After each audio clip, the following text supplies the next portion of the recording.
Please welcome Illinois Governor JB Pritzker.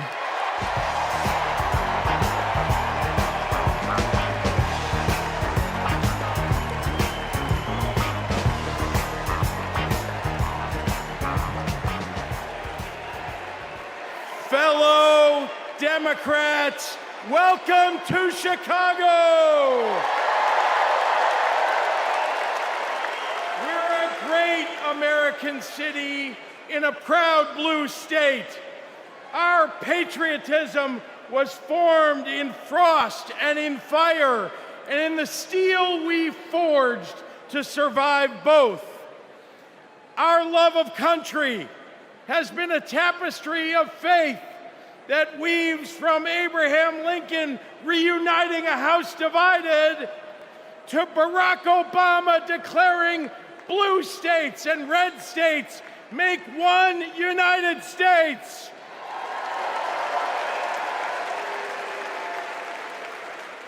Now, Illinois' presidential pedigree is unmatched. And given that Vice President Kamala Harris spent some of her early life right here, I speak for the entire Illinois delegation when I say, we claim her too.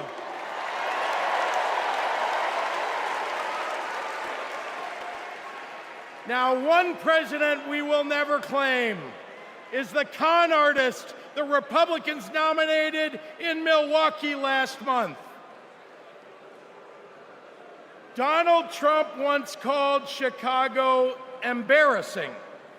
To quote a great Chicagoan who won 6 world championships on these very grounds, we take that personally.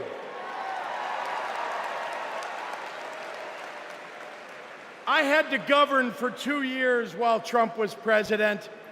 Let me tell you what's embarrassing. In Illinois, we passed a massive bill to fix our roads and bridges. When Donald Trump proposed his own plan, he turned right around and called it stupid. We eliminated the grocery tax. Donald hasn't been in a grocery store since his first bankruptcy. Illinois invested in clean energy and the jobs it brings. Donald claimed that windmills in the ocean made the whales a little batty. During COVID, we supported small businesses and jobs. And Donald told us to inject bleach. Donald Trump thinks that we should trust him on the economy because he claims to be very rich.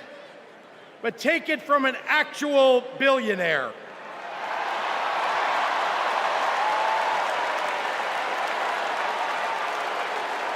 Trump is rich in only one thing: stupidity.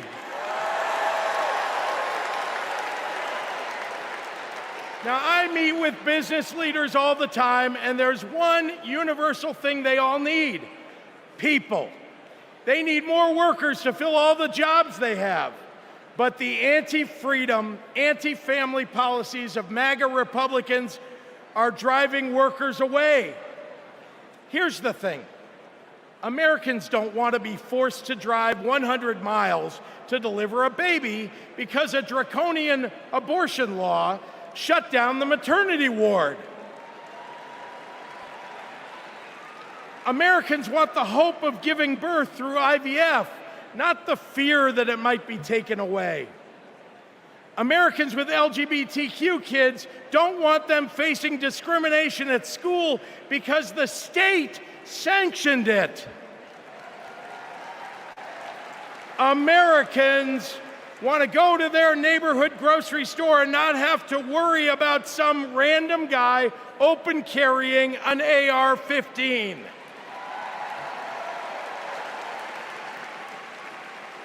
Americans don't want their kids to be taught in history class that slavery was a jobs program. And if Americans are black or brown, they want to get promoted at work without being derided as a DEI hire for the sin of being successful while not white.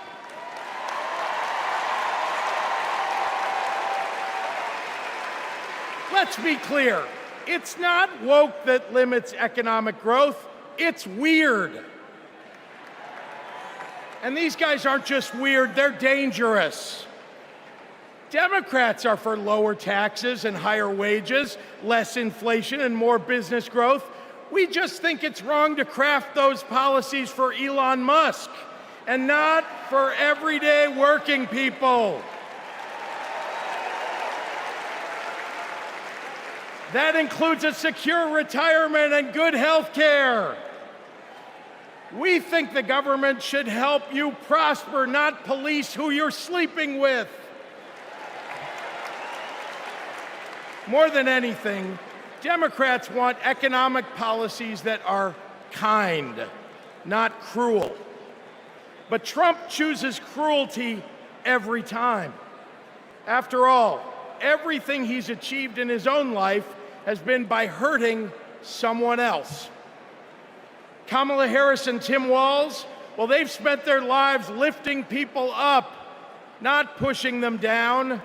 They know that a White House that leads with kindness looks at someone who is struggling and sees not what they might cost society, but what they might create for it.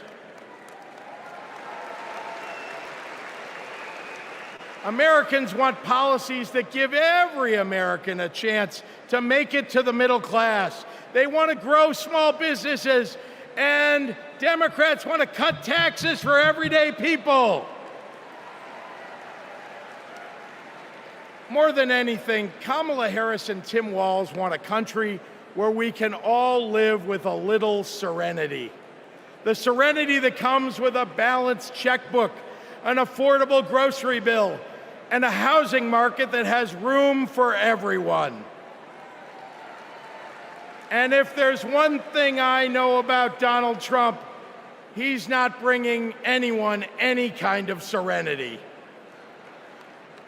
We have a choice, America, between the man who left our country a total mess and the woman who has spent 4 years cleaning it up.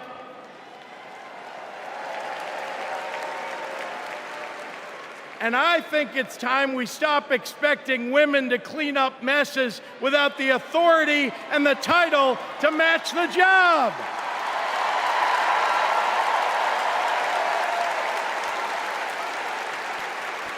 Vice President was a good title for Kamala Harris, but you know an even better one? President of the United States of America. Let's go get 'em!